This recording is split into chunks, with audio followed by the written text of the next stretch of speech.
Hey there friends, Martin here, and this time let me show you one of the most exciting add-ons I've purchased lately. It's this Procedural Crowds add-on, and I really expect to use this heavily on my future short films. And since there's spring sale going on over at Blender Market, I figured I could highlight this tool because I simply love it. If you hurry, you'll be able to get it with a discount. And while you're in there, I suggest having a look at some other cool add-ons. Some of those I've enjoyed lately I'll link to in the description below. As the name suggests, Procedural Crowds allows you to quickly generate various types of crowds inside of Blender, all powered by the geometry node systems. And what I really enjoy about this product is how well thought out it is. Simple and easy to learn. So once you install it in the usual way and then specify where the separately downloaded asset folder is, you are good to go. You find the add-on interface in the shelf, and first thing, you can choose the way to scatter your crowd. Let's just go with this audience type, and by simply selecting a geometry onto which you want to put it, you can hit Add Crowd.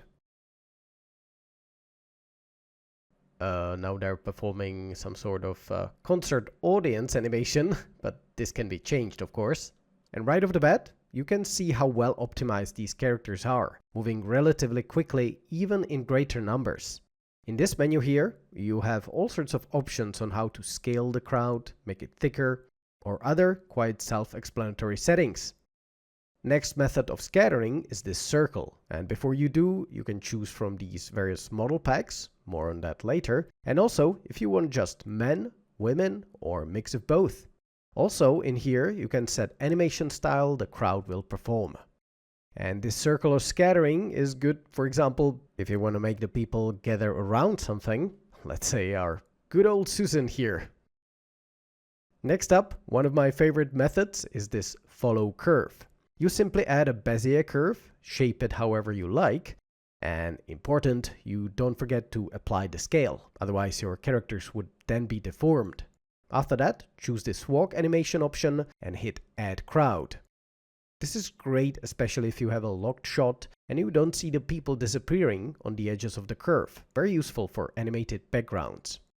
And still, this curve method is easily adjustable. You can change the width of the crowd, or in this general tab, there are several very handy attributes, like the floor object, which allows your characters to drop on the specified ground and walk on it. Only make sure that the curve doesn't go outside the bounds of this floor, otherwise your characters will float like this.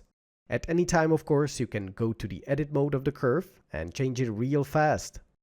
And if everything becomes a little too crowded, down here in the crowd menu, you can change the number of walking people. Next up is this march option. Again, you can start with a curve and add a crowd on it.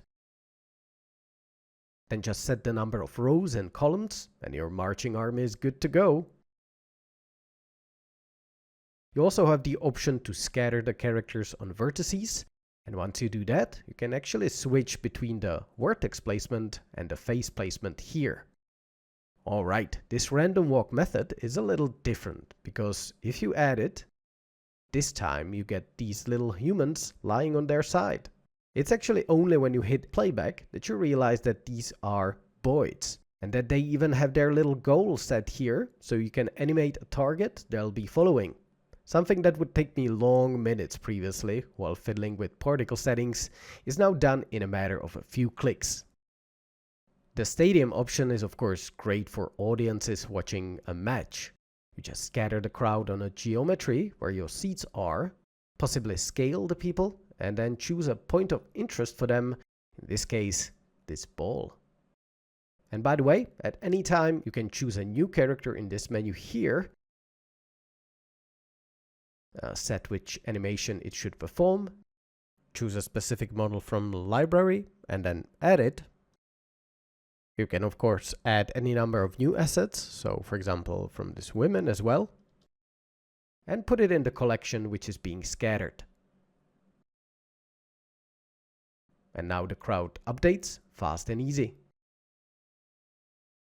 Finally, you can also choose to paint the placement of your characters using the weight maps, which by the way is the topic of this latest CG Boost tutorial by Zach Reinhardt, which I can really recommend for anyone starting in Blender.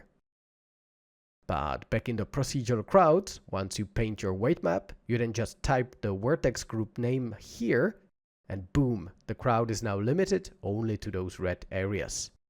And again, you can set up the point of interest to whatever they are supposed to be looking at. For example, a floating Suzanne in front of the marching crowd. Sure, the slow rotation is not really realistic, but well, the add-on of course has some limits. And I think that for the price, it is just mind-blowing what it can do. Now the question is, can you scatter your own characters? Fortunately, you can. Not only do the authors from Diffuse Studio have some other character packs, there is also a tutorial on how you can download characters, for example from Mixamo, and use them in the scattering process. In other words, I have a lot of experimenting to do in the following weeks, attempting to fill this add-on with my own ancient Greek characters. I'll be posting some exclusive behind the scenes about this on my Patreon, so if you want to follow me there, you can subscribe and get my tutorials and assets there. So yeah, I really wanted to share this with you, especially now since it's discounted. Check it, grab it, and above all, stay creative my friends. Martin out.